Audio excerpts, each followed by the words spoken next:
Okay, so here's a new update on the Jelani Day case. I came across some information that I've been kind of just keeping just onto for a little while, just watching and waiting to see if anybody else came across this information, but I have not heard anything.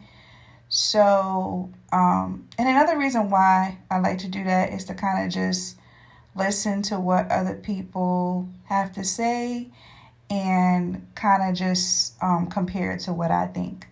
So here's something a few things that I came across that I seem to be quite strange in this case. Um, a while back, like early on when Jelani's vehicle was found, one of the brothers mentioned that there was orange tape found on the car.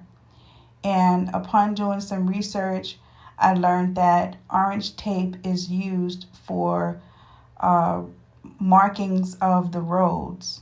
So as we know, Rodney Bolster is highway commissioner. I wonder if that could have any type of connection there. Otherwise, there would be no reason for Jelani Day to ride around with orange tape on his vehicle. I tried to look into the possibility of the orange tape being part of, I guess, the crime scene investigation, but I couldn't find anything that showed that crime scene investigators would put orange tape on a car as a marking. I don't know, I could be wrong, but I just didn't come across anything. But what I did come across is that orange tape can be used as reflective tape, depending on what type of orange tape it is. So it's really hard to say what type of orange tape is on this vehicle. But if it wasn't part of the crime scene investigation, it's more than likely someone who has some type of industrial knowledge or someone who hunts, maybe go out there in the woods and do hunting, or even someone who works on vehicles and construction. That's just my guess. I'm just taking a very, very wild guess because I couldn't really narrow down and pinpoint exactly why there would be orange tape on a vehicle. But if anybody has any ideas or any knowledge about this, I would love to hear your feedback about it. Also, I feel like the location that they found the vehicle was very strange as well. And I almost feel like they wanted the vehicle to be found. Or it could have been messy work too, because they tried to cover the vehicle, which is like how you're going to cover a vehicle. So that could have been some amateur work. I'm not really sure, but it seemed suspicious to me because it's not like they actually tried to destroy the vehicle. Maybe they didn't have any time to do that, but I don't know. It just seemed very strange how they found the vehicle. Also, another part about the location that was strange to me was the fact that it was parked at a YMCA. And from my previous videos, you've heard me mention that Rodney Boster's dad, who goes by the name of, he passed away now, but his name was Charles Blackburn. He worked at the YMCA, I think, for the last 10 years of his life. I found that to be strange because there seems to be some strong ties at the YMCA, because not only did the dad work at the YMCA, but now I have also learned that the son, Rodney's brother, Patrick Blackburn, he also works at the YMCA. And that seems to be one of his two jobs, according to what I came across. Patrick Blackburn, it seems like he works as some type of aide in the schools.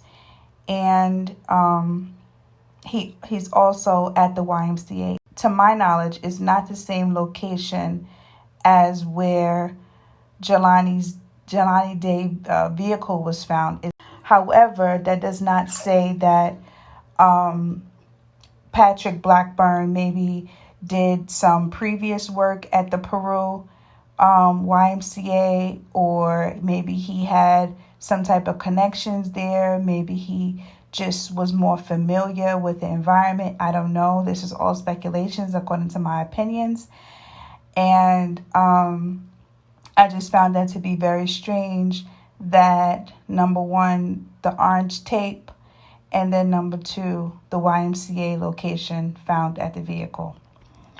Okay, so in regards to Facebook as well, I noticed that Rodney Bolster is not very active on Facebook. Of her comments under one of Patrick Blackburn's posts, she commented that, if Rodney happens to see the post, so that just kind of indicated to me that Rodney Bolster is not really an active, daily active person on Facebook.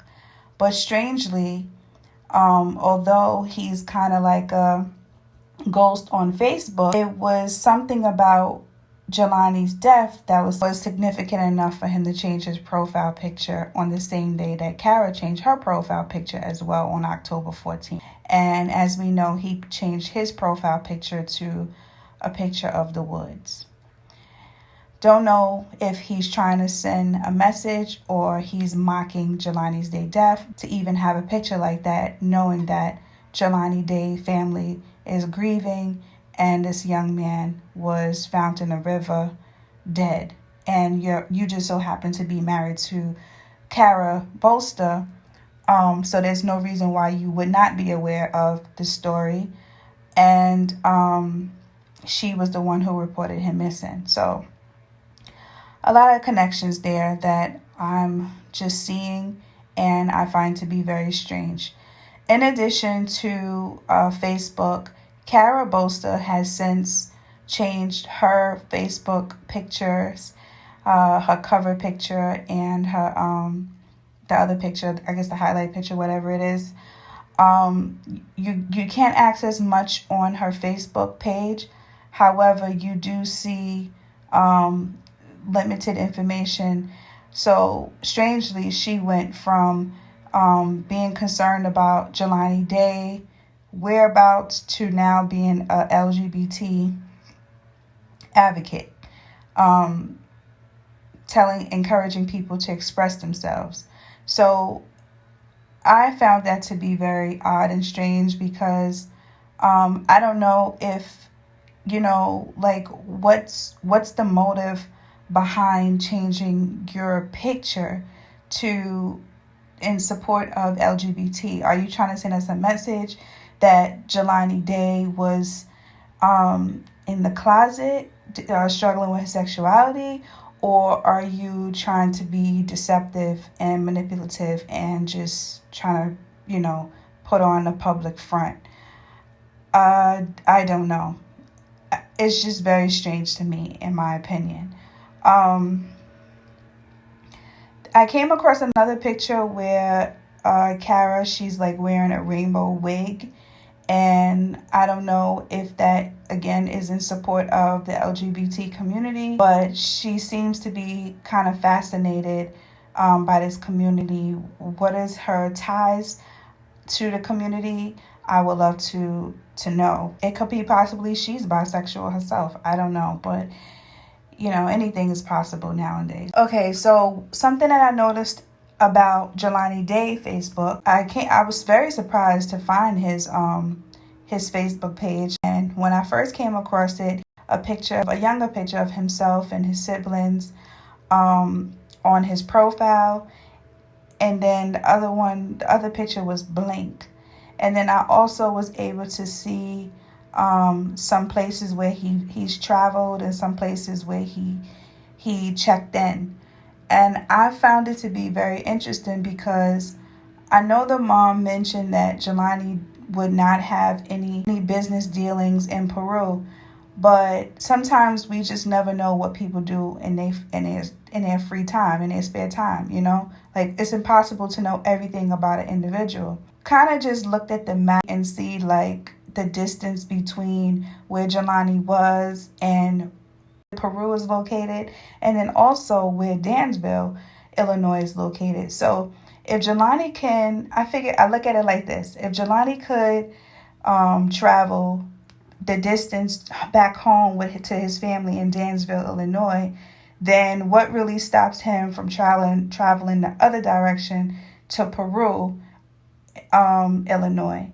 I mean, anything is possible. I'm not saying he did, but I'm just saying that we can't really, not consider it. It's strange is that when I went back later on to Jelani's page, all of his check-ins were deleted, were removed. So I found that to be very odd and strange. So that tells me that somebody has access to his Facebook page.